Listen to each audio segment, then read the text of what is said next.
ಗ್ಯಾಂಗ್ಗೆ ಜಾಮೀನು ಮಂಜೂರಾಗಿದೆ. ದರ್ಶನ್, ಪವಿತ್ರ ಸೇರಿದಂತೆ 7 ಮಂದಿಗೂ ಕೂಡ 6 ತಿಂಗಳ ಬಳಿಕ ಸಿಕ್ಕಂತಹ ಜಾಮೀನು. ಆದ್ರೆ ಪವಿತ್ರ ಗೌಡಗೆ ಸದ್ಯಕ್ಕೆ ಬಿಡುಗಡೆ ಭಾಗ್ಯ ಅನುಮಾನ ಅಂತ ಹೇಳಲಾಗ್ತದೆ. ಯಾಕಂದ್ರೆ ಬೇಲ್ ಸಿಕ್ಕರು ಇವತ್ತು ಷರತ್ತು ಪೂರೈಕೆ ಮಾಡೋದಕ್ಕೆ ತಡ ಆಗುತ್ತೆ. ನಾಳೆ 2ನೇ ಶನಿವಾರ, ನಂತರ ಭಾನುವಾರ ರಜೆ ಇದೆ.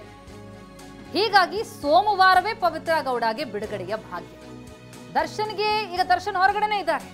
ಅವರಿಗೆ ಪ್ರೊಸೀಜರ್ನೆಲ್ಲ ಫಾಲೋ ಮಾಡಬೇಕಾಗತ್ತಷ್ಟೇ. ಆದರೆ ಪವಿತ್ರ ವಿಚಾರದಲ್ಲಿ ಹಾಗಾಗಲ್ಲ. ಪವಿತ್ರ ಜೈಲಲ್ಲಿದ್ದಾರೆ. ಹಾಗಿದ್ರೆ ಬೇಲ್ ಸಿಕ್ತು ಅಂತಂದ್ರೆ ಇವತ್ತೇ ಹೊರ ಬರ್ತಾರ ಅಂತಂದ್ರೆ ಇವತ್ತು ರಿಲೀಸ್ ಆಗೋದು ಅನುಮಾನ. ಯಾಕಂದ್ರೆ ಸೋಮವಾರದವರೆಗೆ ಕಾಯಲೇಬೇಕಾದಂತಹ ಪರಿಸ್ಥಿತಿ ಇದೆ. ಆ ಪ್ರೊಸೀಜರ್ಗಳನ್ನ ಫಾಲೋ ಮಾಡಬೇಕು.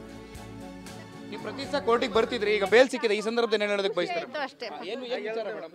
ಖುಷಿ ಆಯ್ತು. ಪ್ರತಿ ಸಲ ನೀವು ಬೆಲ್ತಿದ್ರಿ, ಬೇಲ್ ರಿಜೆಕ್ಟ್ ಆಗ್ತಿತ್ತು, ಇದಕ್ಕೆ ಸಂಬಂಧಪಟ್ಟಾಗ ಏನು ಹೇಳ್ತಾರೆ ಮೇಡಮ್? ಇವತ್ತು ಬೇಲ್ ಸಿಕ್ಕಿದೆ, ಇವಾಗ ತುಂಬಾ ಖುಷಿ ಆಯ್ತು ಅಷ್ಟೇ. ಇದಕ್ಕೆ ಸಂಬಂಧಪಟ್ಟಾಗೆ ವಾದ ಮಾಡಬೇಕಾದ್ರೂ ಕೂಡ ಸಿಂಗಲ್ ಪೇರೆಂಟ್ ಅವರು ಅಂತ ಹೇಳಿದ್ರು, ವಾದ ಮಾಡಿದ್ರು, ಮಗು ನೋಡ್ಕೊಳ್ಬೇಕು ಅಂತೆಲ್ಲ ಹೇಳಿ ಕೋರ್ಟ್ ಗಮನಕ್ಕೆ ತರಲಾಗಿತ್ತು. ಈ ಪ್ರಕರಣಕ್ಕೆ ಸಂಬಂಧಪಟ್ಟಾಗ ಯಾವೆಲ್ಲ ಅಂಶಗಳನ್ನು ಗಮನಿಸಿ ಬೇಲ್ ಕೊಟ್ಟಿದ್ದಾರೆ?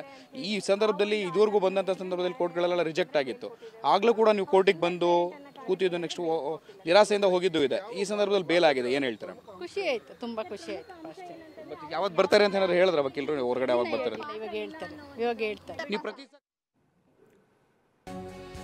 ಇದು ಪವಿತ್ರ ಗೌಡ ತಾಯಿ ಮಾತು. ಇನ್ನು